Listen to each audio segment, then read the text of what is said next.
So today we had a special agreement that we're going to be based on the quality of our camera, right? It reflects the quality of our fighting skill. So me being number one, Mike being a very distant number two, and then we got these two over here on their potato cameras, you know. So today we've got a special guest on the podcast, but first I'm going to introduce our regular panel. Over here we've got, drinking from his bottle, we've got Joseph Kony, founder of the African Liberation Army, then aka Michael Asiffo, and then David over here to my left. Another founding member of the African Liberation Army. Let's get it. Free all my peoples. Let's go. Enslaving and maiming children since 2005. Oh, no. And today we got a special guest on the podcast, a personal friend of mine, MMA. Can I say MMA legend in Canada? MMA legend in Canada, who's fought some of Canada's best, and UFC bound Eric Wilson, everybody. Hey, what's up, guys? How you doing? Hello. How's that for a low effort intro? I really appreciate the fact that he's walking around in nature. This is good. You guys caught me in the middle of a hike, and I was like, you know what? Let's just do it. Let's be as natural and as real as we can get with it. This is my life. So welcome to my life. Hiking and fighting and talking shit to my buddies. The three best things in one. Yeah. Sorry. So we before we get into it, Mike, what news do we have? Okay, let's see. We have a very recent piece of news, that just came up. Yeah, that's what I was gonna probably get into first, but I wanted to see if I had to get anything like inconsequential out of the way. Inconsequential. Westside Guns has dropped a new album. Fire. Check it out. Oh my God. Westside Gun, Griselda, killing it, man. I'm telling you, they're coming up. They're coming up. In more pertinent news, if you guys didn't notice, the UFC 251 Yas Island card has been saved. On the last minute, 6 days notice, we have Jorge Masvidal stepping in to fight Kamaru Usman for the welterweight title. I was gonna put that Kanye West wanted to run for president, but sure, that's more prudent. Yeah. Yeah, fair enough. Which one do you guys want to talk about first? I got one sentence for Kanye West. I would rather have the nails ripped out of my nail beds than listen to another Kanye West album, especially a gospel Kanye West album. How dare you, sir? This is a Christian podcast, and we love our gospel music. Don't care about Kanye West, and I'm going to say Kanye West makes black music for white people. There, I said it. All right, I'm done. Honestly, rather than hear another Kanye West album, personally, I'd rather have molten lava poured into my ears. Genuine. Yeah, honestly, I'm united on this, Stefano. Trash, and I like me some Kanye. So, I like me some Kanye. It's sad how everyone likes Kanye, but they all agree that his last two albums were misses, right? Like it's this weird thing. Eric, what do you think, man? I think Kanye West album. I think I'd rather spend a night with Bill Cosby, to be honest. There goes our monetization. Hey, is this interview PG? No, it's not PG. No, it's not. On at least the night with Bill Cosby, you wouldn't remember. There's at least that. God, there we go. There we go. See, that's the thing, though, is I got such an immunity to roofies that now I just pretend to sleep. It doesn't even affect me anymore. You guys better not do anything, you know. Ohio kind of deal. That's actually good to know. We're gonna have to switch to GHB. It's a must. Mike's over here scratching his head. So how do you on 6 days notice, right? What's that? I think that's our Kanye West section, right? Yeah, more or less. I don't think anyone's really taking him running for president very seriously. I mean, if he does, I think the only effect it would have would be splitting the left-wing vote and ensuring Donald Trump gets voted in. No, let me just put this into perspective. We're talking about the same man who went to Donald Trump's office and said to him, "I wish I had a father figure like you in my life." Right? Anyway, so he's going to be running against his father. All right, forget it. Nah, never mind. Never mind. He's crazy. He's crazy. But how do you guys rate Kamaru Usman's chances coming in on 6 day no? So days. Sorry, Kamaru Usman. Jorge's chances. First of all, Gangster doesn't even begin to define how like epic this move is. If he can pull this off, I don't know what to tell you. It'd be one of the most legendary storylines in all of MMA history. Like a man who's turned his career around from journeyman and relative unknown, you know, to UFC welterweight champion on 6 days' notice. But do you guys think he has a snowball's chance in hell? I would say more than a snowball's chance, but it's still a bad matchup for him. Like it's I think Kamaru's got the better cardio. I think Kamaru's got the better wrestling. And I know Damian Maia gave Jorge Masvidal high praise for his grappling skills, but I think that Kamaru Usman is just going to take him down, pound on him, and control him from bell to bell. I kind of want to hear Eric's take before I say anything. Well, ways to take this. Okay, well, as you guys know, I took a fight on 5 days' notice, and I went in pretty confident. I'm pretty sure Jorge has been training steady. He's training with some top-notch quality guys out of his camp in Florida. He's no joke. He's a force to be reckoned with. 5 days, 10 days, a month. You know, they're staying prepared. He probably just used this quarantine time to get better and just kind of focus on what needed to be done. So I would have to say I would go with Jorge on this just because he's coming in hungry. If you're taking a fight on that short of notice, you're hungry. As good as Usman is, Jorge's ready. So I don't know. I'm a big fan of the guy. I might be a little bit biased by saying this, but definitely go with Jorge on this one. So I was gonna say, because for those of you out there that don't know, Eric's pretty familiar with the mentality of taking a fight on that kind of short notice. And in my opinion, and I think in many people's opinions, won that fight. But you know, judging in MMA, especially hometown judging being what it is, got robbed. But I just wanted to ask you, like, what kind of a mindset do you have going into a fight on that short a notice? As opposed to having a full camp behind you. Having a full camp behind you certainly leads to confidence, has more confidence behind it. But given the team that I'm training with and the guys that I'm training with and the way that they push me on a regular basis, the shape that I like to stay in, I went in pretty confident. You know, they called me Sunday at 10 p.m. and I was drinking a craft beer and eating a homemade pizza that my lovely lady made. And we were just sitting there chilling, and I got the call, and, you know, I'm like, sure, of course I'll do it. Maybe I'm a little bit crazy, but I'm going to run it by my team tomorrow. Went and talked with the guys. They said they were confident in my ability. So I just jumped, man. It's like you're in an airplane you got that parachute on your back. It's what you do, right? You just go. Tell them what you weighed. Tell them what you weighed on Sunday before the fight. What I weighed on Sunday before the fight, I was walking at I was like 176 and a half or something. When you got the call? Yeah, when we got the call. Yeah. 176, cut to 55 in a week. No, 60. It was 160. Oh, it was 160. Yeah, so it was almost 17 pounds. Yeah, 5 days. Hey, that's what I'm talking about. Weight cuts, eh? And he made the weight. Right? Mike is a big fan of weight cutting for some reason. I don't know why. I'm over here talking about, safety of the fighters, getting better performances, and Mike's like, no, man, it's good. It's a part of the sport. It's a ritual. We got to do it. That's not what I was. That's not what I was saying. But anyway, sorry, Eric. Is it a slight infatuation with seeing guys like dehydrated and malnourished? Maybe it's the way they're shredded. Hey, everybody looks fit. Everybody looks fit when you're dehydrated.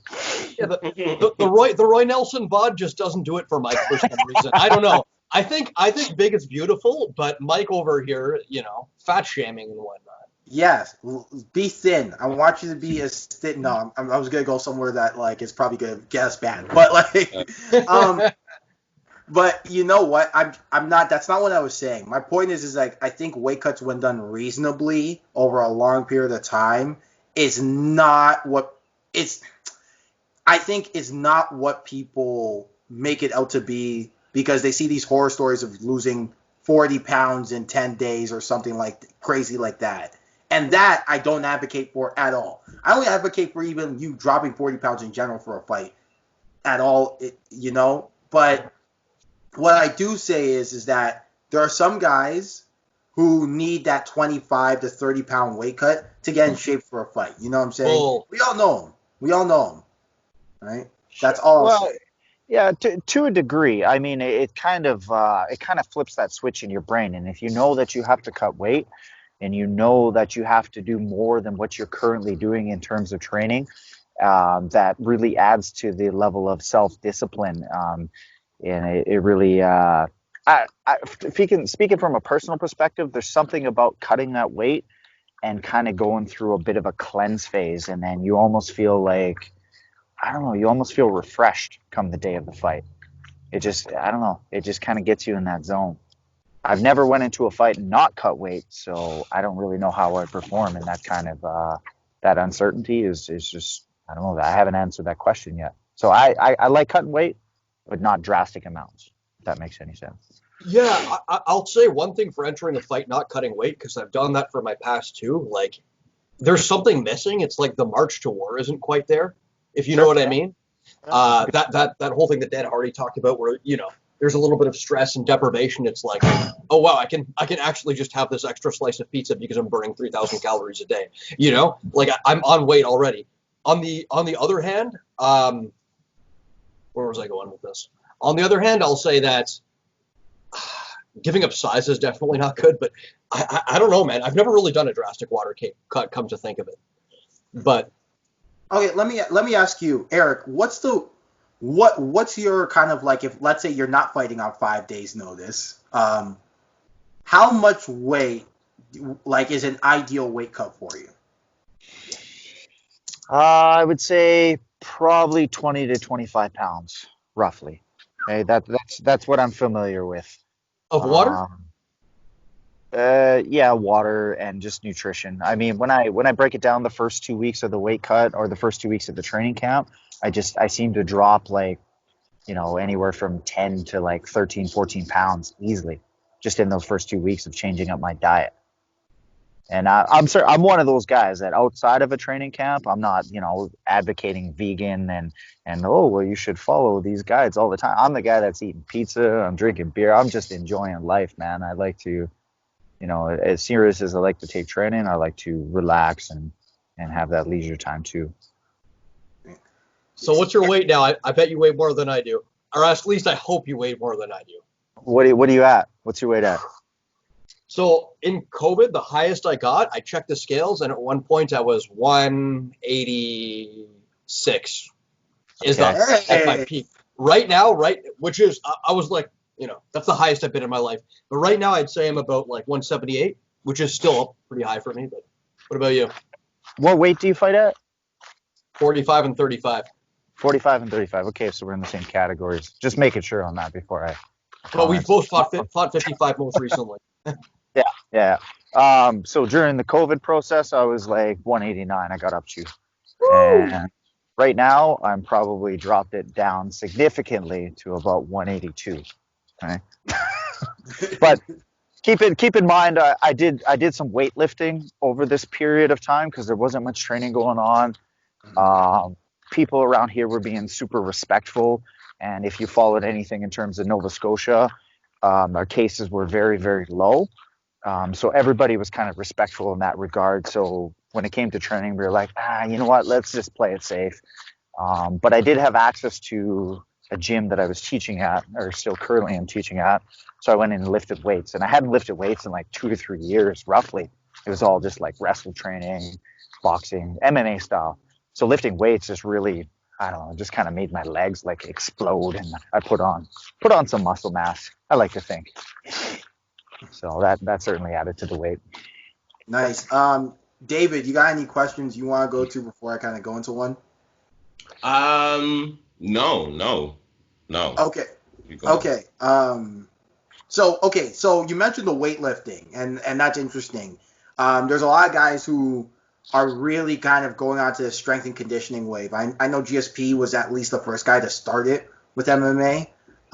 So kind of like what's your take on the whole strength and conditioning movement? Are you kind of a guy who's more of training in the gym, or are you kind of doing other things on the side to get your body in shape for a possible 3 or 5 rounds?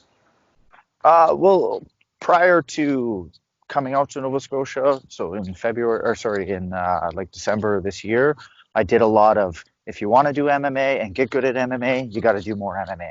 So I just constantly did that. But I almost found a little bit of a burnout phase, and I wouldn't call it boredom, but it's like your body kind of senses familiarity and it just sort of stops growing to a degree. So I switched it up. I switched up my training camps. I switched up my style. I completely started from scratch as if though I was brand new, but with a bit of a foundation. And I started doing strength and conditioning with a guy that does bodybuilding. His name's Neil Palas. I'm not sure if I'm pronouncing that properly. But the guy's like, he's ridiculously fit and he's very, very conditioned. So I put my trust in his hands and I let him guide me through. And since I started doing that, I've noticed that when I go back to doing rounds of sparring at the gym, my cardio, my conditioning has significantly increased. So, and my recovery time for sure. So yeah, I would advocate doing strength and conditioning training for combat sports. Absolutely. So something I kind of wanted to, you guys can hear me, right? Yeah, yep. Something I kind of wanted to pick your brain about. And, I obviously went back and watched some of your previous fights, or all the ones that were available before I went on. And one thing, there's a couple of consistencies I noticed, but in your style. But one thing that really shocked me is you were doing leg locks as like a staple of your style back in like 2011. Yeah. So, and not normal like Andrei Arlovsky against Tim Sylvia, grab the heel and fall to your back, like pull yourself into half guard and then from there attack Ashley Barami. So yeah, man, back then leg locks weren't really a thing. So I kind of wanted to pick your brain about that. Where did you pick up on these illegal techniques? Yeah, the forbidden techniques. Well, I don't know if you know Ian McWalter. He's a very good friend of Frank Culture, which we both know mutually. Yes. And Professor Frank, we had him on the show. Professor Frank, yeah, you guys know him. So him and Ian are good buddies, and that's how I actually met Frank. So I've trained with Ian since the start. I actually met him at a YMCA, and within the first month and a half to 2 months of me training, he started teaching me leg locks. So that was our staple. That was our foundation. And I just thought it was cool. I just thought it was what you did. I had no idea that it was forbidden until you were a certain belt in jiu-jitsu. I had no idea that it was forbidden entirely from judo and other various combat sports. So I thought that's just what you did. And then when I started traveling and going to other gyms and people were telling you leg locks, you kind of have to be a certain belt level, or we don't do leg locks here. I didn't really understand that. What do you think about that? What do you think about the whole stigma against leg locks? It's total BS, right? I think it's bullshit, and here's why. Because if you're going to be a martial artist and you should be adaptable to any style. You shouldn't say, well, this is no good, or we don't really understand that, so let's just ban it from our curriculum. Because I've always had the open mind mentality that if I go to a gym and these guys are smashing me with Kimuras or triangle chokes or something like that, I'm not just going to ban that from my game. I'm going to learn it, right? I want to know what these guys are doing. I want to know every angle that they're coming at it from, mainly so I can defend against it. But if they're making me go, holy shit, that's crazy, then I'm going to bow down and I'm going to submit myself to their style because I should be adaptable, right? I hear that. So, Eric, okay, a lot of these jiu-jitsu tournaments, right? They'll have the kids. come out and they'll ban the leg locks for them. So what would you tell kind of a jiu-jitsu tournament? I guess what would you tell a jiu-jitsu organization that's holding these tournaments for leg locks to ban leg locks? Would you tell what would be your argument to advocate for in tournaments? What I would advocate to them. Sorry, guys, 1 second here. My dog's No going a worries, bit nutty at the dog park. All right, come on, buddy. Come on. I would say just you need, just like anything, man. You need better trained referees. You don't want somebody getting severely concussed. You don't want somebody getting a broken bone in any way. It's just better training. So you should be able to recognize when the submission has gone too far. And when people say that it's dangerous, yeah, sure, so are arm bars. I've had more hyperextensions on my elbow than I've ever had rolled ankles from heel hooks. It's how you apply it that matters, right? And if you do it in a controlled setting, a properly trained individual who can recognize, hey, that heel is starting to rotate a little bit too far past that knee, I'm going to step in and stop it. Or you tell the kids, you train them properly so they know how to do it, the same as you do arm bars and everything else. To play devil's advocate, though, don't you think that maybe with the inside heel hook, there's a little bit more danger? And, it's one of my favorite submissions, but a little bit more danger than, let's say, an armbar, just because the threshold is so small and you don't feel pain until it's too late, whereas armbar you can recognize a little bit sooner. Like, I'm with you as far as most leg locks goes, as far as allowing them at all belt levels. Like, I don't necessarily think a toe hold for per se is more dangerous than a Kimura, or that what is another one that's illegal? A knee bar. I don't think a knee bar is necessarily more dangerous than a collar choke. But what do you think about that? The inside heel hook in particular. The inside heel hook is a pretty low threshold in terms of the application. So I would say maybe slowly introduce certain things in. Then maybe start by saying only toe holds or only Achilles locks or things like that, and slowly introduce them into the game. Just the same as you're not allowed to do high impact throws at a certain age, right? Like I know for judo, you're not allowed to do big giant hip tosses, or you're not allowed to do like kami basamis and stuff. Those are banned now. Those days are long gone. But at the start, until you reached a certain age, you weren't allowed to do certain things. And now on the flip side to that coin as well, I've had my ankles and everything extended and kind of rotated in so many different areas that the common theme when I go to different gyms, people tell me, they're like, dude, you're the hardest guy I've ever tried to heel hook.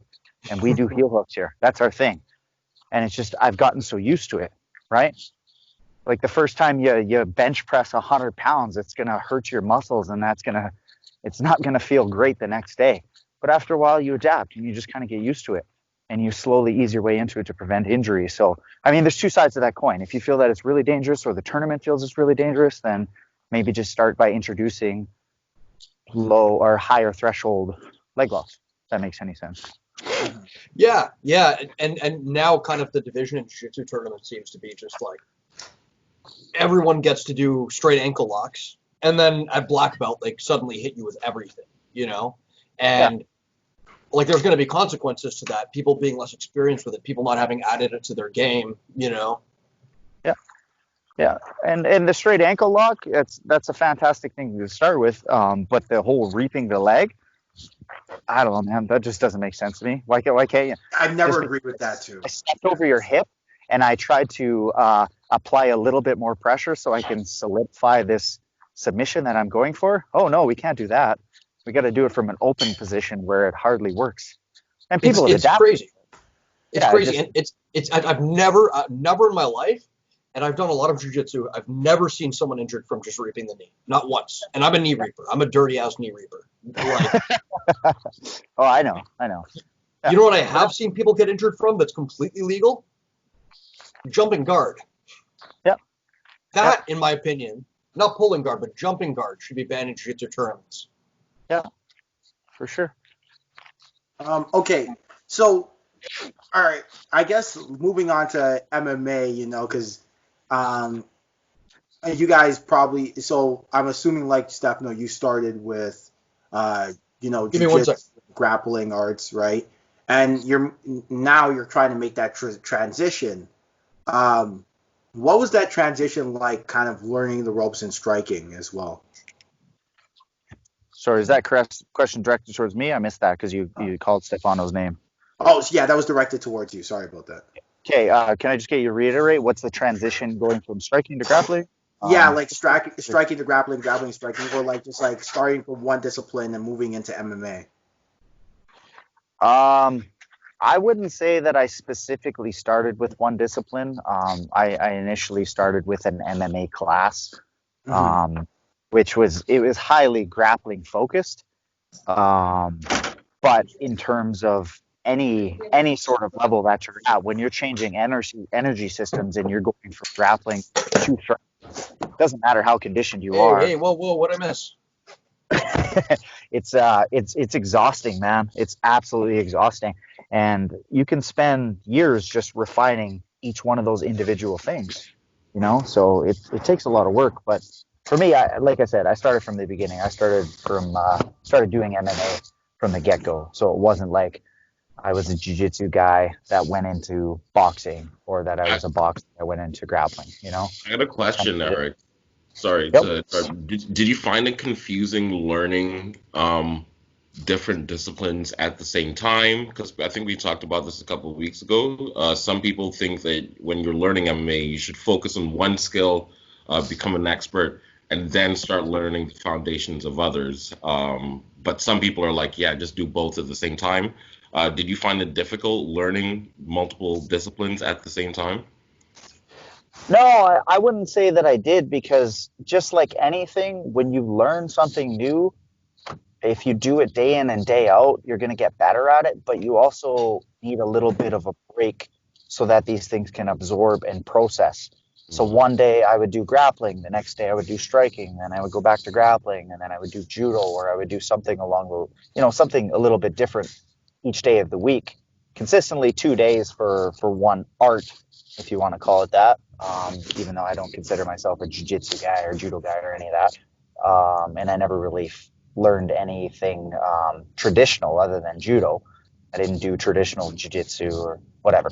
But yeah, I felt having that break in between really helped me absorb it. And then when I came back to it, it made more sense.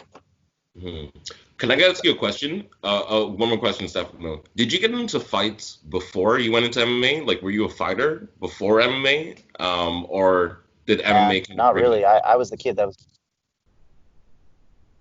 No, I never really got into fights. I never really got into street fights. I was the kid that was getting bullied, man. Okay. Damn, that's crazy. That's actually two things I didn't know about you. One, that we have in common. One, so I used to get bullied before training as well, and B, I started as a judo guy as well. Okay. Yeah, I never knew that. I remember you talking about judo and that you've done it, but I didn't know that was your foundation, I guess. Was that the first part that you started with?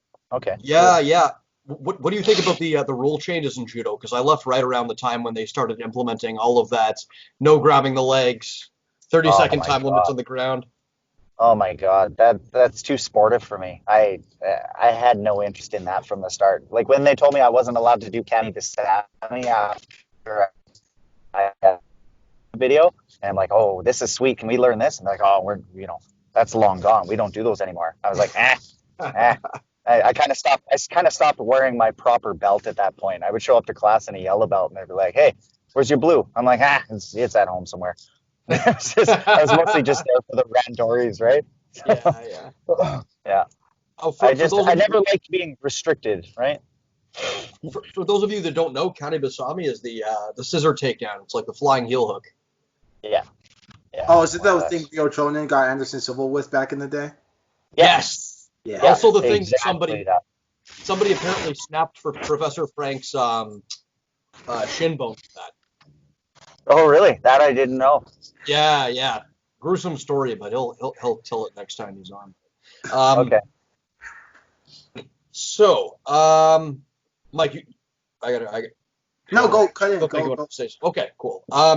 Yeah, I wanted to ask you a couple of questions because obviously in the fights of yours that I've seen, a couple of times I've seen you get pushed, but I was wondering which fight in particular would you say kind of was the biggest challenge that you had to overcome? Which fight? I think which fight did you Physically, experience the most duress within the fight? It can be physical, mental, whatever. Okay, well, I would say the toughest fight that I had would this would be a toss up, and I talked to Fight League Atlantic just about a couple of weeks ago, and I'd said the same thing. It would be a toss up between when I fought Sean Quinn and Chad Anheliger. So Chad Anheliger, that dude is just a monster, and that's his nickname, and there's a reason why. He's an animal. He came in with a solid game plan, and he threw me off with how intelligent he was and how hard he was to get to. Sean Quinn, he was a tough fight because we trained together. He helped me get ready for Josh Hill when I fought Hill, and so we had some comfort there. And then when we went in, when I got proposed to fight Quinn, I texted him and I was like, "Yo, man, like, did you entertain this idea at all? Like, are you willing to do it?" And he's like, "Oh yeah, I'll sign the contract." I'm like, "All right, let's go then, bitch. We gotta get training." And we were just talking shit back and forth to each other, right? So when we went in there was that comfort level. We were like two brothers at the dinner table, right? It was just we knew each other. We knew how this person was gonna react, and it was just bombs away. There was no holding back. It's like, yeah, we'll shake hands, we'll go for a beer after, but one of us is getting hurt, and that's exactly what happened. Okay, so did you guys train together leading up to that fight? Did I get that right? We trained together for a fight of mine prior to. So I lived in Regina where Sean Quinn teaches. I was there for 5 or 6 months. We trained together during that time. I went through a fight camp. I was there for work, not related. And I went through a fight camp, and he helped me prepare. And it was about 2 years after I had left Regina that I got proposed if I wanted to fight him. Man, I got a question here, quickly. So I'm seeing here on Tapology that you're born in Medicine Hat, apparently, which is in Alberta. You're fighting out of Saskatoon, and also you're living now in Nova Scotia, in Halifax, or somewhere in Nova Scotia. Where do you think is the best place to train in Canada, train MMA in Canada? Dude, I've been to so many gyms. I've been to Toshido, I've been to TriStar, I've been to Matador, I've been to Cal Summit. I guess it really depends what it is that you're specifically looking for. You could have the best coach in the world, like Wayne Gretzky could teach anybody hockey, but if he's not connecting with his students, then are they really going to learn all they can from him? So I guess it's more or less finding what you can fit in with, and what works for you. I personally found that training with the team, Renzo Gracie, Titans MMA here in Halifax, they just we clicked, man, and I love it. I honestly love it.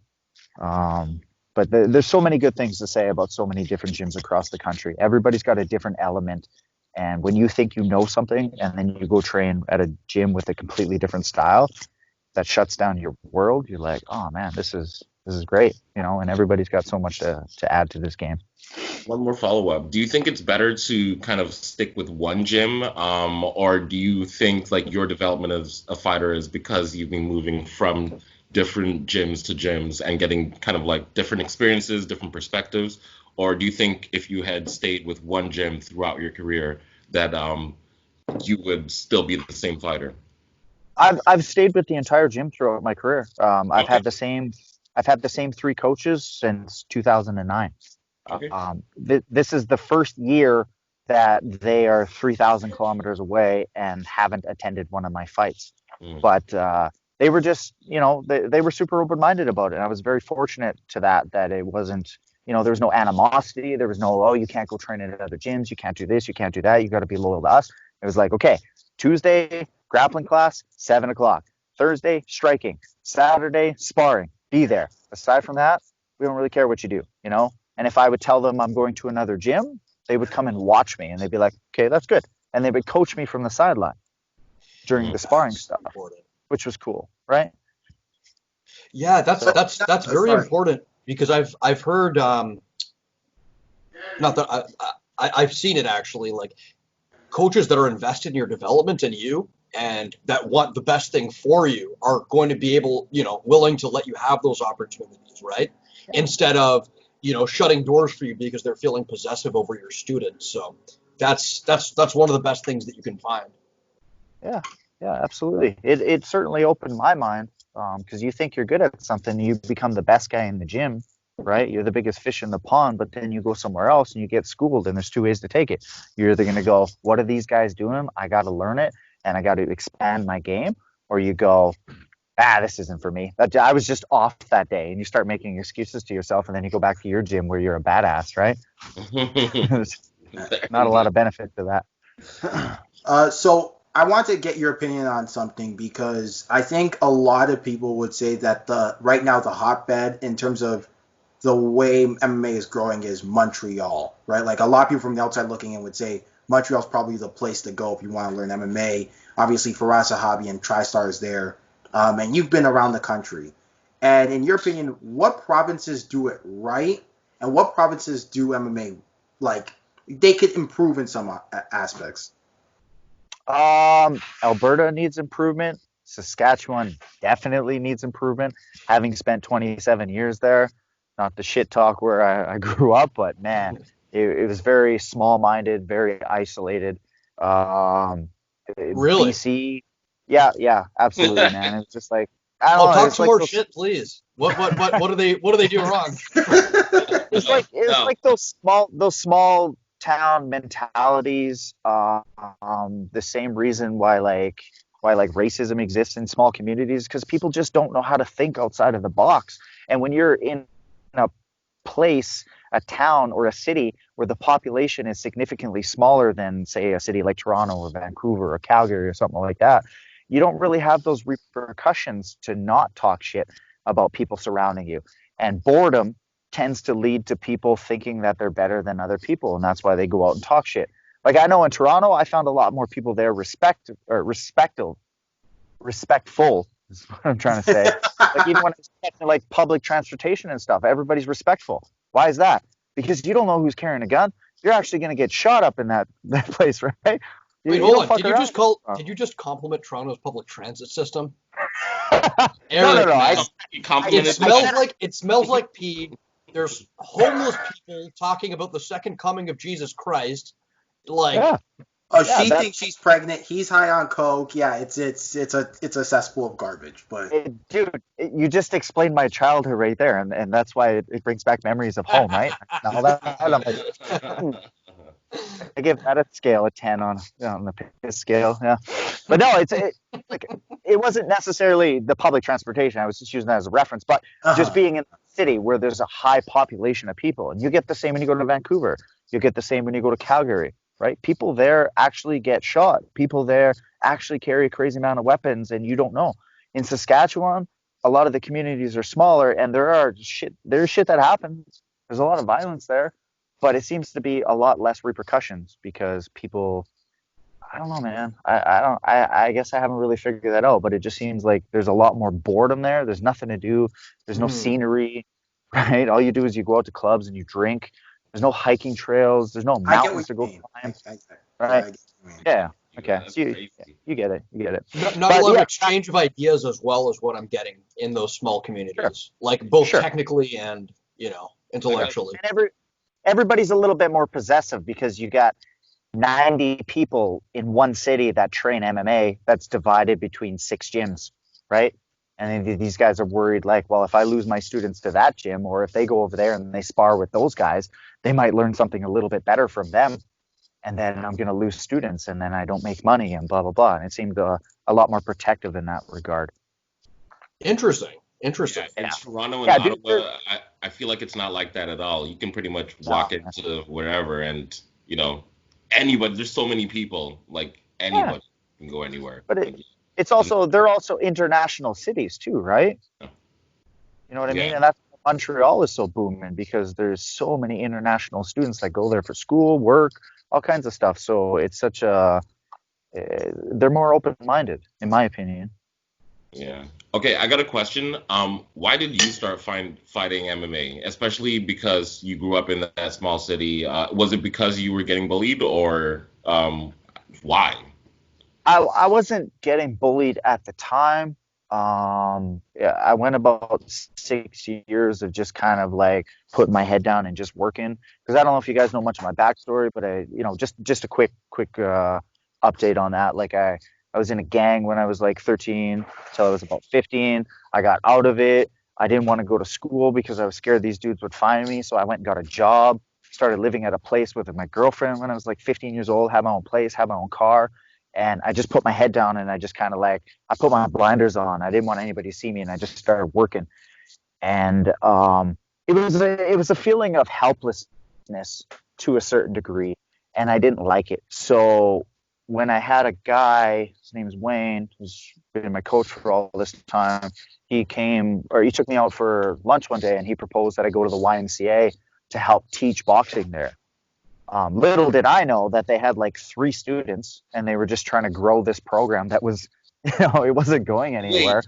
so you were 15 and he was trying to get you to teach No, no, no, boxing? no, no, no. I was 20.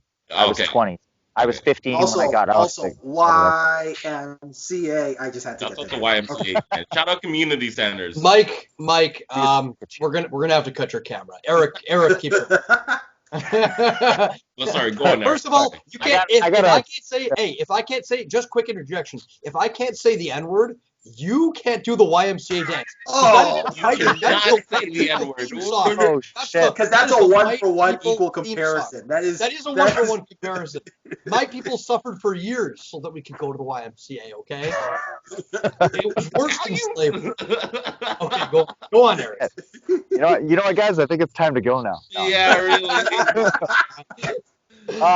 yeah, so I was like 20 when I started training, or he invited me out, and I went there and I taught a couple of classes. But little did I know I was teaching classes to judo black belts, or there was 2 of them there, judo black belts, and one guy was like an ex Golden Gloves boxer and blah blah blah. But I'm sitting there, I'm like, yo, this is how you throw a jab, and he's like, oh, that's awesome, right? They would just lured me in so they could have students to train there. So I taught 2 classes, and they were like, would you be interested in learning some of this grappling stuff? And this is back when Chuck Liddell was reigning champion in the UFC, and we would have like poker parties at my house, and we would drink beer, order pizza, and watch the UFC, and that was cool. So when I got offered to like learn how to do these arm bars and things like that and do some grappling, I'm like, yeah, I'll try it out. That'd be awesome.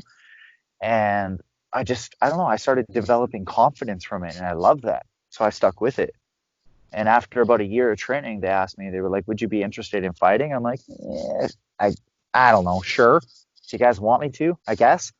And next thing I know, I did my first amateur fight, did my second amateur fight, and then I went pro on my third fight. Wow. And the reason that is because I fought a guy and I won. This other guy named Eric, he fought a guy and he won. And then those 2 guys that we beat were from the same gym that the promoter of the organization owned. So the next event, Eric and I fought, and the 2 guys that lost fought for a title. We're just looking at each other like, what? That makes zero sense. So after that, I was like, yo, man, I'm done with this. And they were like the only people putting on amateur shows in Saskatchewan at the time, and I couldn't find anything in Alberta, so I got an opportunity to go pro, and I'm like, whatever. Yeah, sure. You mean I can make a few bucks and I can learn how to elbow somebody in the face? Yeah, I'll do it. I And got a just jump dumb in. question. Sorry, Stefano. I know you want to say something, but last question and I'll shut up. Do you think Oh, I don't believe Canadian I don't believe you'll. hilarious? Do you think Canadian fighters should spend more time fighting in the amateurs before they go pro, or do you think MMA is one of those things that doesn't really matter? That you should just go pro if you believe like you can do it? No, I think you should spend the time to do it. You should Okay. spend the time in the amateur circuit, get the experience, learn where it, I don't know, I hate to say that it doesn't matter, but in terms of your record, it's not as important. You can make those mistakes. You can learn from that. So I would say, yeah, spend the time, build up to it, man. Don't jump in, because fighting is crazy now. Everybody's evolved so much that it's a lot more dangerous. Mhm. Yeah. Just to cut in though, I just want to make this point. Sorry, that It's okay. that I'll is just go into the back and hang myself. No worries. It's not like you brought the guest or anything. Jeez. It's okay. It's Don't not like worry, it's not like he's your guest. it's not like White Lives Matter. Okay, go on. Oh, It's exactly what we I want. I can't wait for all the comments on this podcast. You know, but I just want to kind of interject that currently at this moment, amateur MMA is illegal in Ontario, which I find insane, but Yeah. it is. So They wonder why the development of Ontario fighters has been stifled, and all the big fighters are coming out of Quebec and whatnot at this moment. And everywhere else, pretty much. Everywhere else. yeah, you see a lot of talent. Like not to toot our own horn, but Ontario has a lot of talent.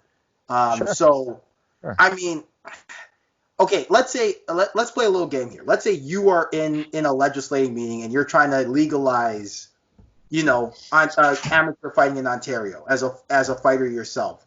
What do you say to these guys to kind of, get them to see the light, so to speak, in terms of Ontario MMA? In terms of getting them to allow amateur. Yeah. Well, I mean, you're not gonna have somebody train for a year and then go try out for the NHL without playing a few games first. I mean, and here's another thing that's crazy about Ontario is that they require MRI or CT scans every 60 days. That's what the commission told me. So in my pro career, I haven't had an MRI or CT scan since 2010. But when I took that fight on 5 days notice, that was the most pressure I ever had going into a fight because I could not get a CT scan for under, I don't know, it was like $2,100 on a 5-day notice. Yeah, it was crazy, man. It was crazy. I called everywhere between Halifax and Ontario, and I was like, if I got to stop in Quebec and get this, I will get it. It was crazy trying to get into and do this stuff, and that's coming out of your own pocket. So they have these high expectations that these fighters are safe and they're not concussed and there's no brain damage and there isn't scar tissue around their eyes and so on and so forth.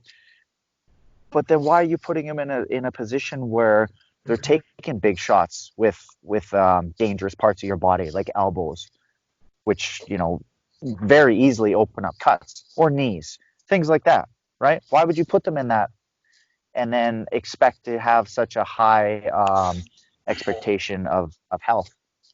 I don't know if I'm really wording this properly or making sense. I'm kind of thinking about it as I go, but if you know what I mean, it's crazy. It's crazy. Of course they got to build up somehow. I feel like the issue is always like a money issue, I think as soon as they figure out how they can profit off it, then amateur MMA will be legal again. Yeah. From personal experience, like in New York, it was the opposite. Pro was illegal for the longest time, and amateur was legal. So their amateur scene kind of developed, and you got actual audiences coming out to see their amateur shows. But the one time I fought in Ontario, I got there and they were like, "Okay, so it's going to be $30 to register for our redundant, membership thing, and then to fight, you got to pay us another $40." It's like, hold on, aren't I selling you tickets? Yeah. Like, aren't people coming here to see me fight, and you want me to pay you?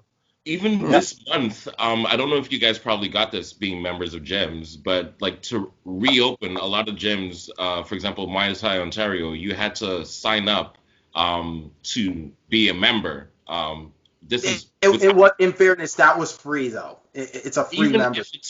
Even if it's free, it's in not. Fairness, Muay Thai Ontario is a big, it's a big money laundering.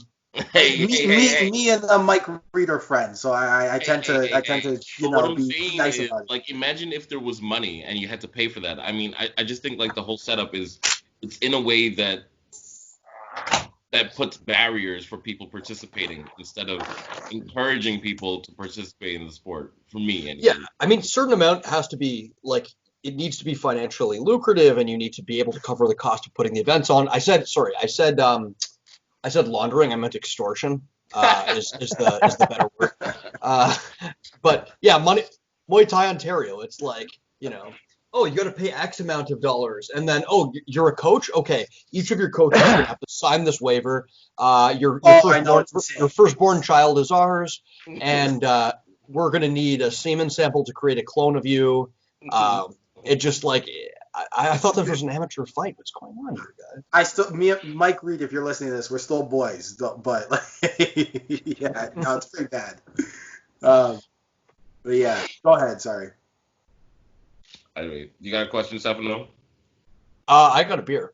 Oh, you got a beer. Mm-hmm. Okay. Oh, okay. I guess I got one. Eric, what's your favorite color? You mentioned your toughest fight, but your favorite. What's the fight that you had the most fun with? The fight that I had the most fun. You know you were going to ask that too before I clowned on you. But go on. Sorry. Oh yeah. Sorry. Mike was for sure going to ask that. Whatever Stefano's eyes are, that's my favorite color. I feel like the only person in the room when he looks at me.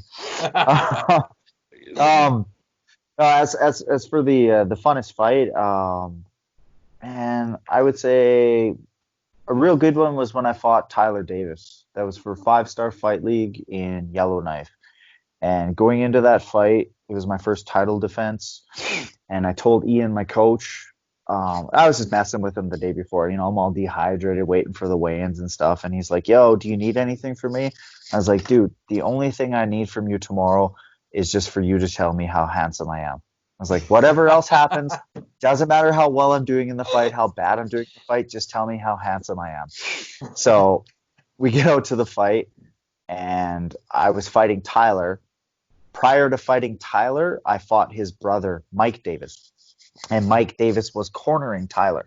So while we're in like round 2 or something like that, the nerves are a little bit worn off. We're getting a bit more comfortable with each other.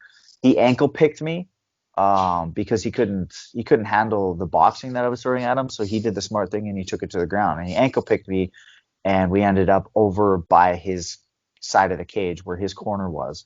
And as he ankle picked me, I just kind of laughed a little bit because I was like, that was a stupid ass takedown. I don't even know why he got me. And I chuckled. And he started chuckling a little bit. And he's on top and he's like doing some ground and pound. He's like hitting me with body shots and stuff. And then he says to me, he's like, I like your entrance music. And I kind of started laughing. And then I think I threw some upward elbows or something along those lines. I just remember throwing upward strikes. And then I swept him and I got on top of him. And I told him that I liked his eyes or the way his hair smelled or something along those lines. And I just remember I was just on top of this guy and I'm just raining down punches as hard as I can, right? Trying to finish. I wasn't getting close, but I was trying to finish. And all I could hear was, hi, Eric. And it was Mike in his corner because he could hear us bantering back and forth. And I postured up and I hit him in the body. I hit him in the ribs or the liver or something like hard. And I just remember like a crunching sound. And then I came back with, hey, Mike. And then we finished the round. So we're talking shit back and forth to each other. I kind of laughing and stuff. It was good. I went back to my corner and I'm a bit tired. And Ian sits me down. He puts the ice pack on the back of my neck, gives me a quick sip of water. He's like, okay, 10, 9, 8. And he's counting down, like getting me to take breaths and stuff. And he's like, okay, Eric. And he's like, look me in the eyes. And I looked up in his eyes and he goes, my God, you're so handsome.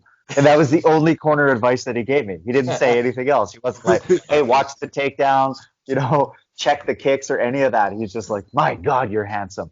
And we just sat there laughing, right? And then I went back out and we fought 5 rounds in total. It was just a fun fight, man. It was good. It was a good fight. Okay, so if anybody told me they liked the way my hair smelled or how my eyes were in the fight, I'd be like, what the? I'm jumping out of that cage like it's on fire. Yeah. Or if somebody takes your back, you go, feel my thumbs? And then you go, ta-da! Right? Professor Frank did tell me that one. Yeah. That's probably, yeah. I got one that I want to pull off in a fight when I get somebody's back that me and my boy Max have been doing since we were like white belts.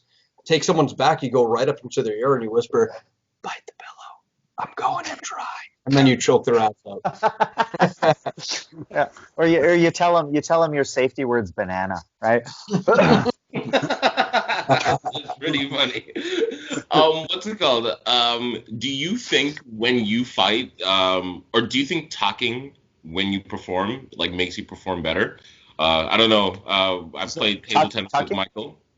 What Yeah, I do you played mean by table tennis tucking? like Oh, talking I think he to meant your talking. opponent, He meant like talking. Oh, trash talking. Oh, I talking, thought. or even like Oh, talking to yourself, like self-talking. Do you think like Mike's got a that thick improves Nigerian your accent. performance? It's hard to tell sometimes. sorry. I was picturing silence of Of the land. when you said tucking. So. Oh, yeah.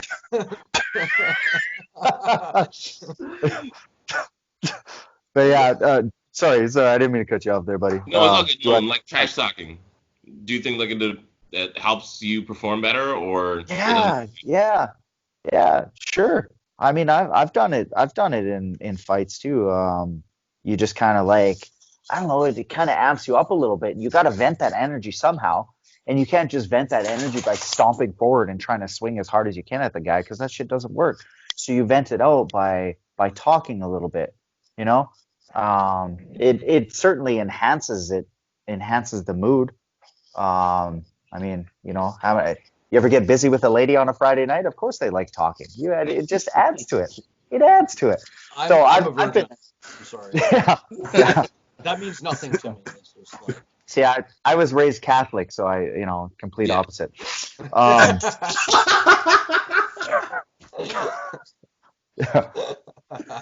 thanks, Father Vashon.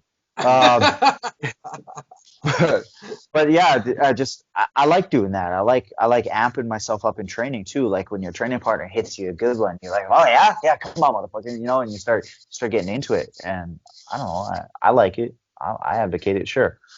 But it, also being respectful, like not being a super Yeah, dick that was about gonna it. be what I was gonna Yeah. say. Has anybody said anything that crossed the line to you in the fight? Because I mean, what are you gonna do? You're already in a fight, right? So Yeah. Yeah. No, not to me, man. I haven't had anybody that's been super disrespectful. Yeah, no, it's been good. Even guys are the guys that got reputations for being extremely disrespectful. For some reason, they seem to talk decent to me. If that makes any sense. I don't know why, but there seems to be a lot of respect in the game, and maybe it's for as long as I've been doing it. I don't really know, but I've had a good in that regard. You don't have to say names, but who has a reputation for being disrespectful? You can make it rhyme. Wait, hold on. How does that? You don't have to say names, but You name can, this you person. can make it rhyme. You know what I'm but saying? give us a name. Give us a name that we know, but like people, like unless they really research it, won't get. I'm Is it? kidding. Does I it think rhyme you with guys dank know. culture? Dan Colt, that would be a sweet name. That'd be a slick porn name. Yeah. No. Yeah. To straight out say it, because I'm not worried in any way. But Mike Imperato, right? You guys know Mike Imperato's reputation. Yes, He didn't. Yeah, he didn't make it into the UFC because of his mouth, right? And not that he's a bad guy. Maybe he is, maybe he isn't. But anytime I've ever talked to him, anytime we've ever messaged each other back and forth, it was like, "Hey, man, you interested in fighting? Sure. I'll fight you. When would you like to do it?" And it's been respectful. So I don't know if that's like an image thing. I don't know the guy personally. I don't got any bad shit to say about him because you do you, I'll do me. I don't give a shit how this person talks to you. If they're respectful to me, they're going to get the same thing back, right? I don't let anybody else's opinion influence my decision on people. So. No, for sure. That's good. Damn, Yeah. I was not expecting that name to come up. No, you're not? Why you say that? It's no, I was definitely expecting that name to come up. Yeah. I think there's a lot of guys in the industry that are known for their mouth. I don't know. I think it's a persona, in my opinion. And if people talk shit to me, I just take it with a grain of salt. I like the GSP mentality, Yeah, do you think overall it does good for your career to add that trash talk? Because I mean, GSP was able to rise to the top of the game without it, but GSP was renowned for not having any trash talk. It was almost a parody. But the thing about GSP though was he was still interesting though. Like he had charisma. Yeah, he had charisma. I remember especially Canadian. Are you sure he was interesting, or was he just Canadian? No, because remember, early GSP did the begging on his knees for the title shot. Remember, there was the commercials, right? GSP's shtick was he was the guy you could bring to your grandma. Be like, Grandma, this is my friend George. You know, he's a good guy. He's not going to swear. Yeah, but Nice he French at the same time, Canadian he was still boy. funny. You know, like he could bring. What's that? Yeah, at the same time, he was still funny. I remember like GSP vaguely, like vaguely being funny, being in a lot of commercials. There was this whole thing. Remember the Mandy Moore and GSP rumors, right? And he'd be like, "It's true, we're getting married," and no, I'm kidding. And he'd be like, "No, I'm joking. Don't worry." Yeah, I don't right? remember that. Yeah, no, old school GSP was pretty funny. He was still a respectful guy, but he was funny. So, Eric, what would you say that it adds to your career, having that shtick for trash talking, or just play? Personally, I'm not a big fan of it, but let me give you another quick little story if you guys got some time. So Roland Delorme, I fought Roland Delorme. He was undefeated. He was 6-0. I was 4-0 or 5-0 at the time. I hadn't fought anybody of his level. He was ranked number 2 in Canada in the bantamweight division. Sorry, Eric, quick interjection. That's Roland Delorme. If you guys don't know, that fought on the Ultimate Fighter. Lost to fought DJ Dillashaw on the Ultimate Fighter. So this is highly touted prospect in Canada. Continue. Yeah, and he had some pretty significant submission wins in his career as well. So Roland Delorme, him and I fought, and when I got off the airplane and I was going to the event to fight him, CFC 6 or 7, whatever that was, people like Robin Black, I love the guy, God bless him. But at the time, he was like, "Oh, who are you fighting?" And I was like, "Oh, Roland Delorme." "Oh, good luck, kid." And I was getting a lot of people saying that kind of stuff. Like I felt like I was getting fed to the wolves, right? So when I was backstage warming up, a lot of people were asking, like a lot of the other fighters in cornermen were asking, they're like, "Who are you fighting tonight?" And I was like, "Oh, I'm fighting Delorme." They're like, "Good. I hope you fucking beat that guy because he's such a cocky, arrogant prick." And they were talking shit about him. And then I went out and I won. I wasn't expecting to, but I won. And just another little side note, when we were walking out in Winnipeg, me and Ian's a bigger guy. He's like 6'5", 6'6", 300 pounds. And we were walking out. Everybody there was booing us. Roland Delorme's the hometown favorite. Everybody there was booing us, and people were yelling, "Go back to Saskatchewan, you pussies! Your coach is fat."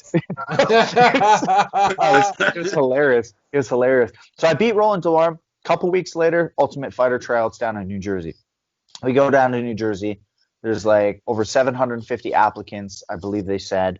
There was like 30 some, maybe 40 Canadians in total. And Delorme was there. I saw him on the airplane. And as he was walking off, because he was in the seat behind us, but somehow he ended up in front. As he was walking off, I was like, "Hey, man, what's up?" And he didn't even say anything. He just kind of walked past like I didn't exist. And so I got through the striking phase. I got through the grappling phase. I got to the portion where you got interviewed by Spike TV. And wait, man. I'm sorry. I'm gonna have to stop you there. Wait, you got to go into way more detail about what it's like to sign up for. Wait, hold on. After. There's a point to this story. That is not something people just do. Okay, so I'll finish that. We'll get into the details after. But going back to Delorme. So when I went into the interview, they were like asking what you want to accomplish, blah blah blah. I'm like, well, I want to feed my family. I want to make a name for myself. I was just being humble. I was just being me, right? And they're sitting there the whole time and they're like, there's just something about you, man. There's something about you. And I remember the dude said it like 3 or 4 times. And I tried being a little bit funny and whatever, it is what it is. I don't know. They're like, "Okay, well, have a good day." And I left. Didn't hear anything back, right, for a while. Roland Delorme went in there. And this is what I heard. I don't know for sure, but apparently his coach talked to my coach and blah, blah, blah. Word got out. And Roland Delorme went in there and he just goes, "Yo, what's up, faggots?" As there's all these dudes in like, "Oh my Lord!" Yeah, there's dudes in like suits and ties, like sitting there from Spike TV interviewing you, right? And he just walks into this room and just goes, "What's up, faggots?" And he ended up making it onto the show. And I'm like, what the fuck? I just beat this guy. I beat this guy. And out of 750 applicants, you only take 32 people onto the show. And the one Canadian that you select is the guy that I beat. It makes no sense. And then I found out later on, it was months after, that he was being a douchebag about it and, just being a TV personality. So having that shit talk and having that mouth on you, I guess it does pay off, right? In that regard, it did. Yeah, I keep saying MMA fans and the whole industry is just one of the few things that encourages people to be idiots and right wing and I big. cannot believe he got away with just saying that. It's one of the few businesses that if you say something controversial, you almost get rewarded for it instead of like disciplined for it. Yeah. Unless you're Imperato. Unless you're, he took it one N-word too far. Yeah. Okay, mind you, I just want to say I do have for those of you out there, I do have my N pass from Squigga. So I really if I say it, I really hope you do, so we can cancel this pod. And you can feel David, Mike sent me the Mike sent me the pass. I sent it to Eric. It's okay, man. It's fine. We're good. Okay. I'm black from the waist down. It's okay. My God. Okay. Now moving on. Here comes the dislike. Worse. I hate God. Anyway, listen. no, please. I want to know, what is it like to go through that process? So can you walk us through, like, step by, man, we're running out of time, but step by step what it's like to be in the Ultimate Fighter? Because from the front end, I'm just a fan. I've never even considered how, you have hundreds of applicants and they have to whittle it down to just a few, and then there's obviously various stages, and then there's the TV part, as you said. So yeah, please, can you talk well, they put the call out. They put the open call out, saying we're looking for 135ers. Here's the tryout at this time. Be in this location. Blah blah blah. But they don't give you any details. So when I went into it, I found out that you actually needed to have a winning record, and you need to have more than 5 fights. I think maybe they said that in the application. I don't recall. But also, it was so vague that, or maybe I just didn't even read the application properly, because I didn't know that you weren't supposed to submit a video if you were doing like a tryout. So we went through this whole process where I was like in fight shorts and a Canadian hat, like one of those ridiculous hats that kind of like comes down and covers the ears, like a red green style hat. Yeah.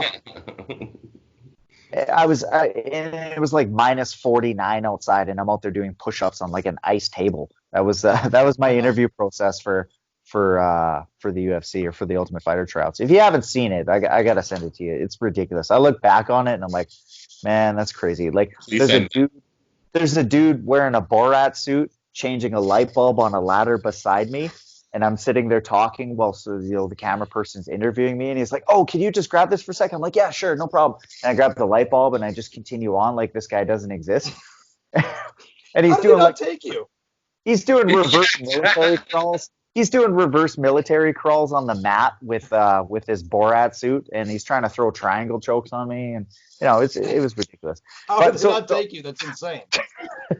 So the whole process of it is you show up there, you sign up, and you're basically just there for an audition, and you get a number, you weigh in to make sure that you're applying for the right category, and then you do like a grappling portion where it's like, okay, number 49 and number 32, all right, you're up, and then you get 1 minute to work with each other. And at the time, Dana White said whoever gets the most submission, or you get $100 per submission. What? So if you submit this guy 5 times in a minute, he's like, you get $500. Wait, because you just want. Let me jump in. So do you believe all the stories about what's his name? Is this Sean Shelby? Who's going around? David, hold on. Let him finish the story. Okay, no, I know, but I'm just saying. So basically, this pay for like performance culture exists even before you even join the UFC. Sure. Yeah, that's crazy. It was hyping people up. It made people fight a lot harder. So I mean, props to them. It made it more interesting for them, right?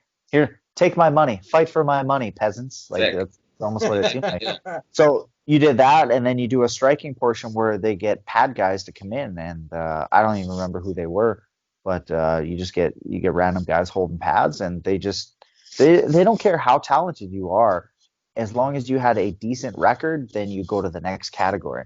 They didn't care who you beat, they didn't care any of that stuff. It's not like they thoroughly picked apart who you were as an individual. All that stuff came later when they filtered it out down to like, the last 32 or 64 applicants or whatever, or the guys that they were humming and hawing about, who should we cut so they can make it onto the show. It was just like, you spend a minute watching a guy hold pads, you're like, okay, there's something we can work with. He's decent. Next. And that's so what were they looking for then? Just like your style? A guy who would just say it on television. Come on. You know what they're looking for. Hey, they rejected Frankie Edgar and Benson Henderson from the Ultimate Fighter. Before you can even get into the room to say something crazy to a producer, like, you have to stand out. So in those like that session with 1 minute, what were they looking for?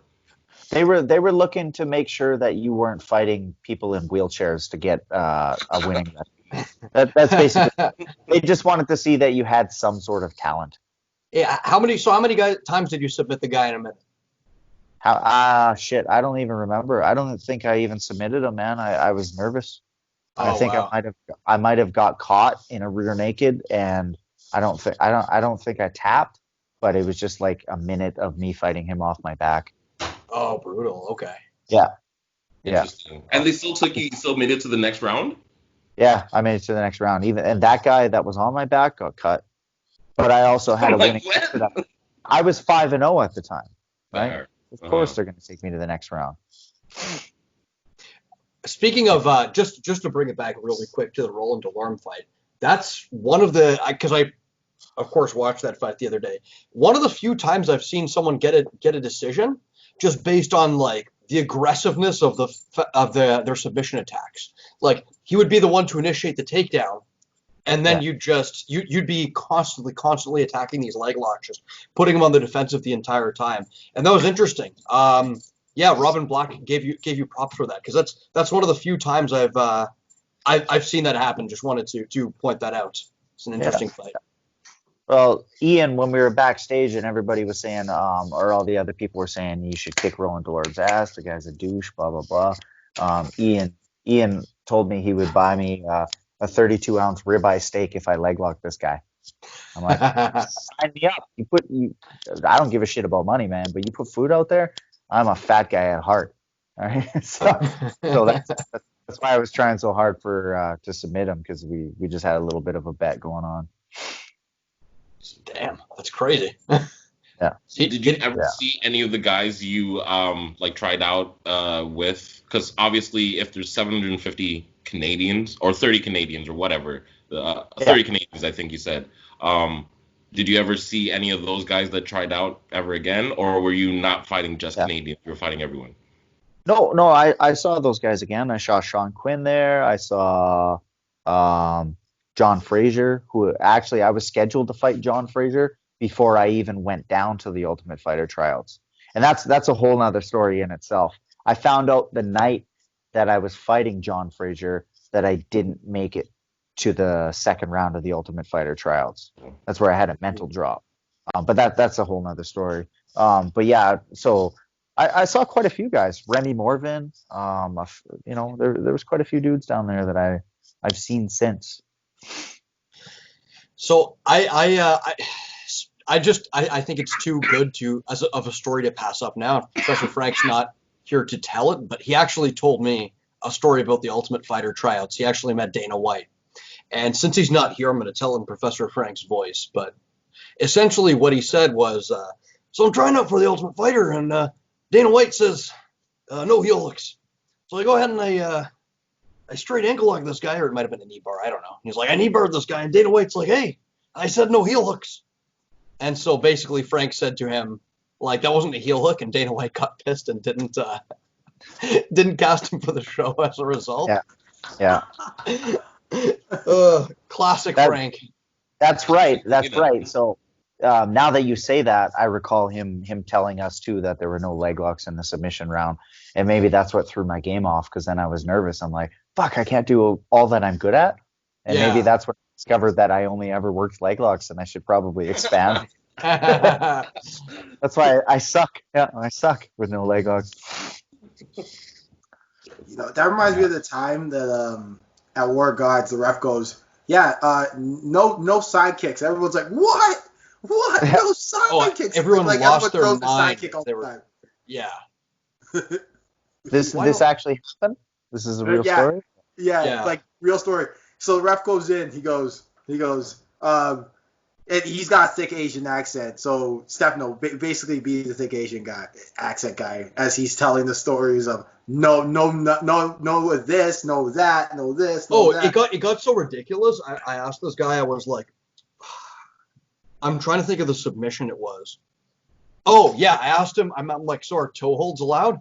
He's like, no, of course not. You can't do toe holds. Like, you can't grab the guy's toes and bend it back. I'm like, what? I'm like, excuse me, what was that? I'm like, I don't think you know what a toe hold is, man. Like, you're the referee. Oh, okay. Right. Best part is then Dorian Decage gets into like a reverse heel hook. He goes, so I can't do this. He's like, no, he means reaping the knee, and like everyone's having like a meltdown before their very eyes. Yeah. We got guys on the mats trying to demonstrate to this guy what you know what I mean? I've seen that before. I get it. Yeah. Okay, I got one more question. I guess just another question. So we've seen a wave of new Canadian, not new, but more Canadian fighters in the UFC as in recent times. What do you think will help more Canadian fighters essentially get into the UFC? Like, what do you think is the reason behind that, and what do you think? Please say steroids. What do you think we can do, or like young Canadian fighters can do to put themselves in a position to be in the UFC, or just making money at the highest level? More importantly. Well, I certainly think that guys like GSP, I don't know if I'm pronouncing his name right, David Loazo, the Crow, yeah, dudes like that put us on the map for sure, and that's what made the Canadian scene get noticed. And ever since then, it's kind of expanded a lot more. It's taken off quite a bit in the past few years. And what do guys need to do to get onto it? That's such a broad question, man. Just be talented, work hard, and what does the organization, like, let's say, like, what do you think will get Canadian fighters noticed more? Because we know the talent's there, and the passion's there. So what gets these guys noticed more? Because, for example, you got, like, what's his name, Chase Hooper, who's 18. How many fights does that guy have? You can't tell me there isn't a Canadian fighter who can't beat Chase Hooper. No shots to that guy because he's like 19 or whatever. But like, how does he get a shot in Dana White's Contender Series? Meanwhile, there's like vets in Canada who've never gotten that opportunity. David, I'm pretty sure there's 4 guys on this call that can beat Chase Hooper. Maybe 3. I don't know, man. I don't know. My jiu-jitsu is pretty bad. It's not. I think it's a lot to do with who you know. So if you're going to get into a high-level camp that's been there before or put guys up there before, like TriStar, and that's why people tend to go there a lot, because TriStar has a good rapport with the UFC. So you could be the most talented guy from Saskatchewan and have a 5-0 record and go try out for the Ultimate Fighter, but if people don't know who the fuck you are, nobody really gives a shit. Maybe it would have played out different if I would have been like, yo, Faraz Hobby sent me here. I don't know, dude. But I feel like, just like when you're applying for jobs, if you got a family member that works at this location, of course you got a little bit of an in, right? It makes it significantly easier. Your resume isn't going to end up at the bottom of the pile, that's for sure. Yeah, right? For sure. It's kind of like when you apply and you say, I worked for, I don't know, Pepsi or like Coke or something, instead of like some small, like local, I don't know, some local company, for sure. Sure. Yeah, I agree. And the promise of hand jobs can always go a long way. So true. Yeah. Who do I got to blow to get a job around here? That's usually the first thing I say when I walk into an interview. Right? It works in the restaurant industry, I'll tell you that. Dude, so. don't even get me started on how I got on this podcast. Man, that's a whole other way. You ever hear of a Lithuanian steamer? Right? Tell our audience what a Lithuanian steamer is. No, please don't. Just Google it.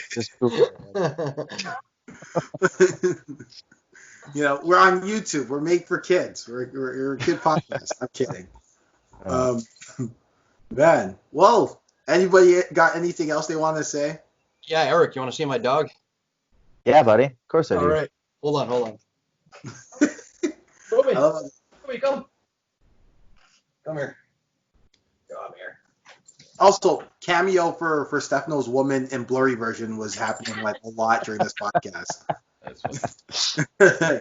You know, the lovely and talented blurry version of Helen. You know, so. Oh yeah, buddy. Oh shit.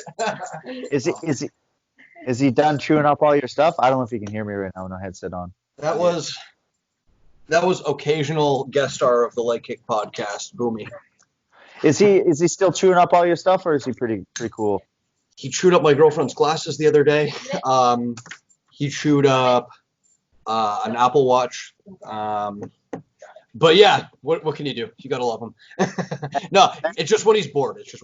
Yeah. We do have a show dog. His name is Jeremy. He comes every once in a while. You know. No. Okay. Wait, did you just call Jeremy a show dog? Is that some kind of racial thing? Is that some kind of slavery? Like, what is that? That's your brother, man. I really thought Like, that that's was your brother, bro. I knew you there was know, something I weird and thought incestual going on between you two. Hilarious. Come on, man. Yeah, I felt like there was something weird going on. Yeah, there's always some Like, sexual tension between Jeremy and Mike. Wait, what? That's my brother. For the record, that's my brother. So. Yeah, I know. That's what makes it so weird, man. Like, come on, dude. Hilarious. Okay. Well.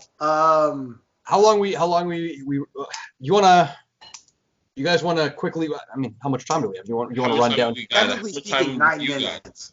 9 minutes? I mean, that's not enough time to run down UFC 251. Try us. We could do it. Yes. Okay. Do you guys have any nice takes on any of the fights on the card? I just can't believe they got Jorge Masvidal done in like the span of 2 days. I think people got Masvidal messed up, man.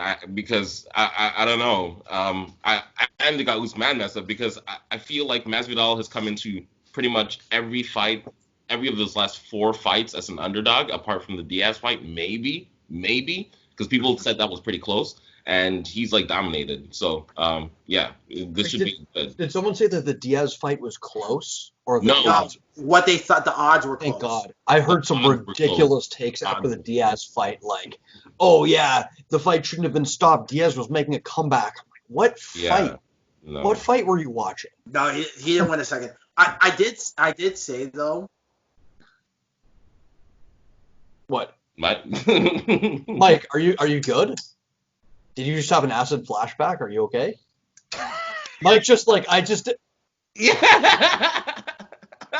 That was weird. Come on, man. Mike.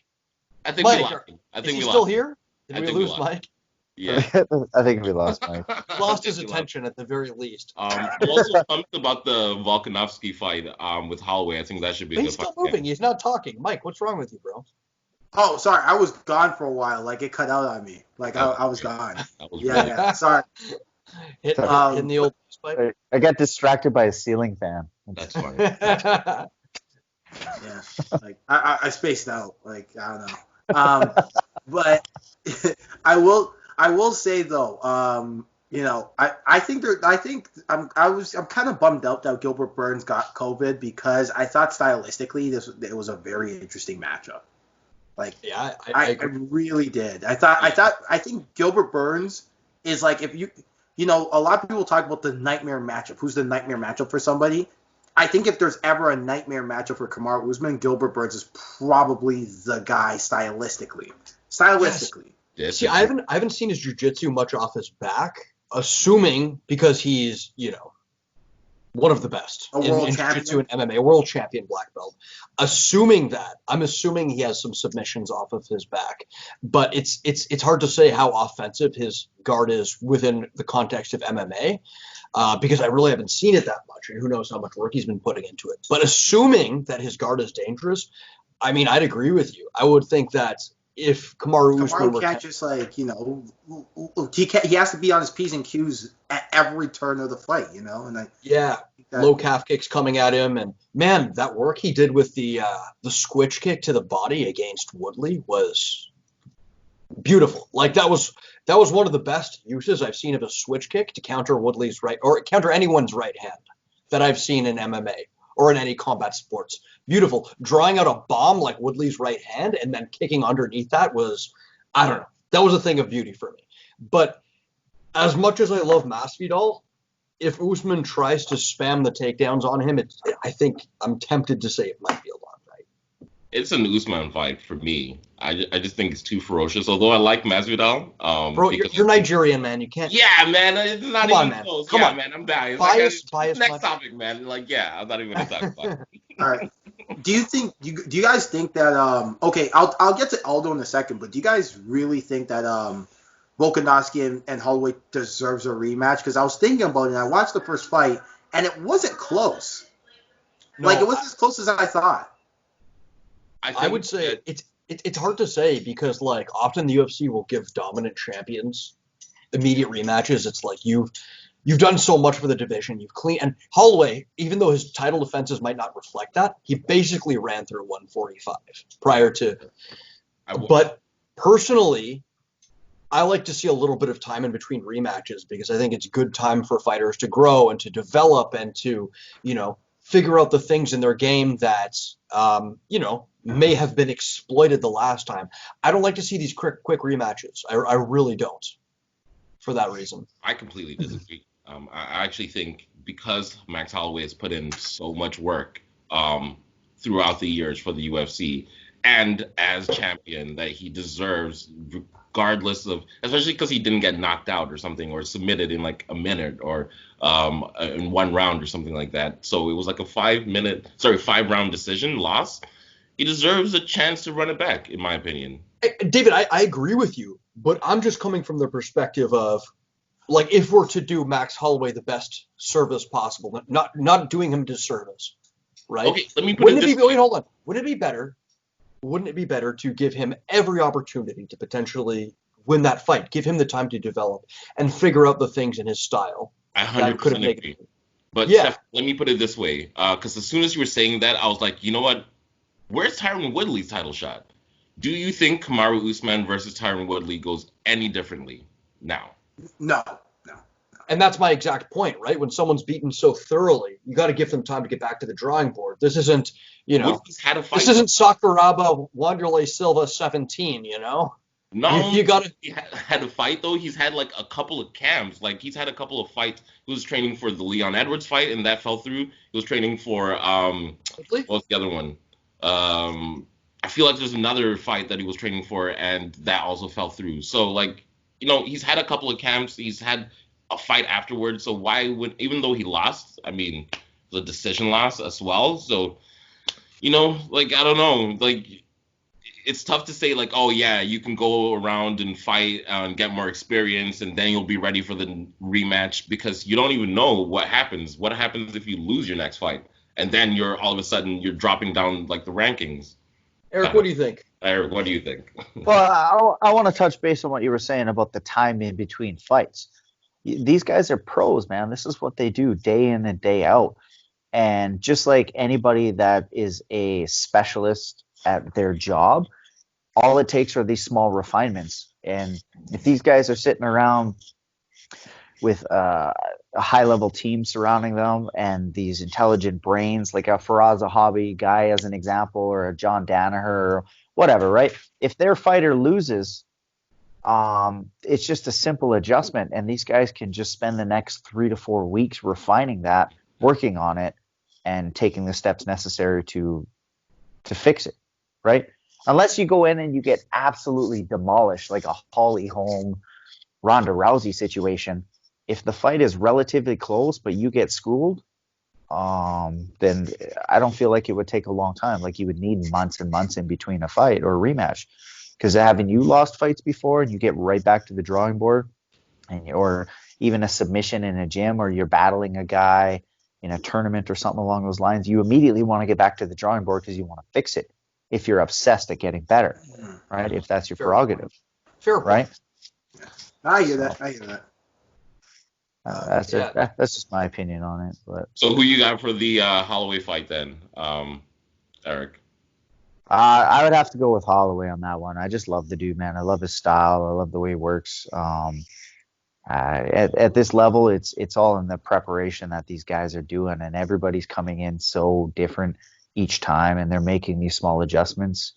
You know, look at when we saw who's the guy that broke his leg? Anderson Silva.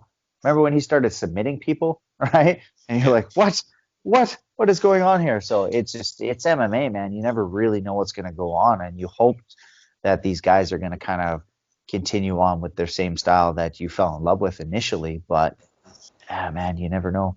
You never know. But to be We're fair, sitting here begging. I was going to call them Anderson Aldo like Reebok kids, like the Reebok kid did. We're sitting here begging Jose Aldo to throw leg kicks again. Case in point. Yeah. I just wanted to touch on something you said about Max Holloway making adjustments. Apparently, he's been doing most of his training over Zoom calls with his coach. No. That's what he said. That's what he came out and said. He's been doing most of his training over Zoom, and he hasn't sparred at all. Typical of the pandemic, and take that make of that what you will, because high level athletes who need to make small adaptations, like you said, and fighting at this point is in their DNA. But that doesn't give me a ton of confidence that he's put himself in the best circumstances possible before this fight. Right. How much truth is there to that, though? Right? Yeah, Maybe he's just shit talking. That's fair. Yeah. And you know what? I thought that was what Mike Perry was doing before he came up with his girlfriend like 2 weeks ago. So, Hey, having your girlfriend corner you, yay or nay, Eric? She cornered my last fight. Boom! The original Mike Perry. There we go. Yeah. She cornered my last fight. On 5 days' notice, I had nobody to go out there with me. So we got out there. We threw her a towel, and she's got no experience in the fighting industry at all, but she's worked with athletes doing like bodybuilding and stuff like that, and just like super intelligent entrepreneur type of gal. So I was like, I just need you in my corner. Yeah, she was there. I didn't think it was that crazy at all. I thought I feel like some people get overcoached during these in between rounds, so it can actually be nice to have someone familiar. She did wrestle for 7 years. She did wrestle. Mike Perry's girl? Yeah. She wrestled for 7 years, and his grappling looked good. So I don't know. No, Michael, no. So one last thing before I think we start. I threaten the good people of the Leg Kick podcast, and there's a third title fight on this card actually, and I'm particularly excited for this one. Peter Yan versus Jose Aldo. Now, oh yeah, buddy. Say what you will about Jose Aldo deserving this shot or not. I don't care in the slightest. He was my favorite fighter growing up, Jose Aldo, and disgusting gangster leg kicks. Gangster. Yeah. And I just want to see him bang. Can we let him bang? Let him bang, bro. And Peter Yan, can you put together a more exciting fight on paper? This is a fantasy matchup. Yes, you can. Yeah. By putting Aljamain Sterling in there like he deserves. I said exciting, not deserved. Not deserved. Okay, listen. Yeah. I will say, right? Yeah. No, sorry. Go ahead. I was good. Just. No, that Peter Yan is an absolute animal, man. The way he picked apart Uriah Faber, he's a machine. And although I can't say enough good things about that dude, I kind of grew up watching him too, Yeah, it's super. I'm super stoked for this fight. It's gonna be awesome. Yeah, it's gonna be interesting. I think Peter Yan's gonna take it just because Aldo has so. How can I say it disrespectfully? And I just think Peter Yan's gonna take it because I just think the please go on, David. Please. No, I just think the game's evolved, and I keep saying this. You have these old school specialists versus these new hybrid guys. Okay, so hold on. Another old level. School specialist? I'm not saying Jose Aldo is what he's got probably the greatest takedown defense in UFC history. Did you know that Aldo is a world champion black belt in Brazilian Jiu-Jitsu? Did you know that, David? Old school special. Come on, bro. Come on, man. No, okay. Here's the argument. I've always said the compelling argument for it is, I don't know if I've said this on the show before, but a lot of people a lot of people think he beat Marlon Moraes in his debut at 135. Hold on. Not just that.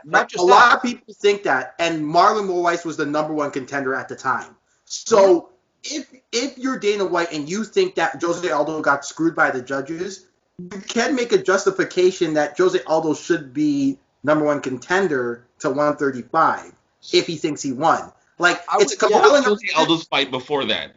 The one before the Marlon Moraes fight, please.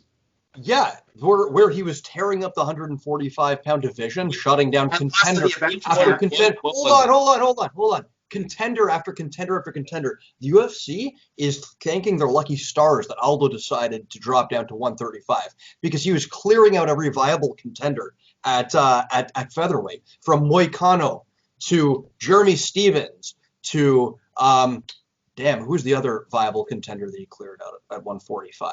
Hold on, I'm gonna pull up his record right now. How about that? Sorry, I'm literally looking at it. No, you were right. Moicano, Jeremy Stevens. But before that, he lost to Max Holloway. He lost to Alexander Volkanovski. He lost to Holloway twice. He didn't fight Volkanovski. Yes, he did. He lost to Volkanovski. But again, Volkanovski went on to beat Max Holloway. So he's lost to the number 1 and number 2 guy in the division. I'm not saying, look, I'm not even going to go as far as Mike. I'm not going to even say this title shot is earned. I don't even think it's true. I'm just saying it's a compelling argument. It's not earned. But do you know what?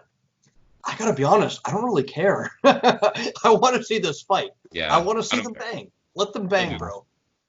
Just bang, bro. Right, let's go. Okay, quickly, also, I want to talk about the 2 other fights on the main card, Jessica Andrade versus Rose Namajunas. Quickly. No. Why no? Because Thug Rose is my favorite fighter, but we're also like an hour 36 in. So hour 36, so it's about time to wrap it up. Yeah, okay, fine. Okay, fine. Say, 1 minute on Jessica Andrade. I'm counting. Go. No, hold on, because Eric's gotta do his thing. He's got to give his shout outs. I also wanted to ask him one thing, and hopefully this doesn't put you on the spot, but I know that you were kind of campaigning for a rematch of your last fight, being that I think you won and a lot of people think you won. So, anything you want to say as far as anyone you'd like to fight? Nudge, nudge, wink, wink. Any call out? Yeah, it's a straight up call out to Vlad, man. You want to do this? Let's do this. I feel like with a full training camp, things are going to go a little bit different. But, I've called him out on social media. I wouldn't say I've like tagged him and stuff, but other people have like reposted my stuff and they called him saying like, hey, you interested in this match? And there's been no response whatsoever. I don't think he's interested in it, to be honest with you. But, he doesn't want that smoke. He doesn't want to be leg lost. It was a good fight, man. It was a good fight. Yeah, it was a good fight. So you want to do this? Let's do this. I'll openly call him out. Aside from that, whoever else they put in front of me, whatever name they get me, man, I'm no stranger to this. I'll fight anybody. So I got nobody in mind other than doing a rematch over that one. I love it. And anybody you want to shout out as far as coaches, friends, any sponsors, anything you want to tell the good people of the leg kick? Yeah, man, I want to give a big shout out to Peter Martell and Gavin, the boys at Titans MMA. Obviously, Ian McWalter, that dude's been with me since day one. And, a huge shout out to Frank and Jesse and the boys at Matador, Barry and the guys at Calsumrit. Just everywhere I go across the country, man, these people just treat me like family. And I don't forget stuff like that. I always like to remember my roots, and these dudes are solid dudes, and I appreciate it. So big respect, man. And big thank you to you guys for having me on the show, too. I got mad respect for you, Stefano. You guys, I don't really know you guys, but you seem all right. It's all good. Respect, man. Thank you, brother. Thank you. Man. Hey, you have an open invite to come on anytime you want. So I think we might even have a fight companion like next week. So I don't know. We'll talk if you want to get on. Yeah, okay, so I guess I'm going to threaten you guys out there. Guys, like, subscribe, tell your friends about the leg kick. If you like the podcast, you think it's something valuable. If not, then I'm going to kill you. What? Take it easy. Nothing creative this week. I'm not gonna threaten to hold you down and pour sulfuric acid in your eyes, or strangle your firstborn in front of you, or Oh my. give you a postnatal abortion. But be creative. Be creative. Just if you don't subscribe to the podcast, I'm gonna kill you. Okay? So, Mike. Oh man. Mike can take us home. All right, now that jeez. All right. Do you and Jeremy like discuss these things? Because he said the same thing like 4 weeks ago. Okay. Anyway. Actually, Yes, he did actually. was that pillow talk for you guys? Okay. All right. In this crazy mixed up world where everyone is now going out and skinning out on Wasaga Beach and catching coronavirus, just remember that you may be sick if you went out there and filth, but you have 3 things. You have life, you have family, and you got this podcast. Take it easy, everybody. All right, peace out, guys. All right. See you guys. Thanks for coming out, by the way. Thank you. Please check him out on YouTube and all of his fights. Exciting fighter coming up in the Support your MMA. local fighters. Support your local fighters.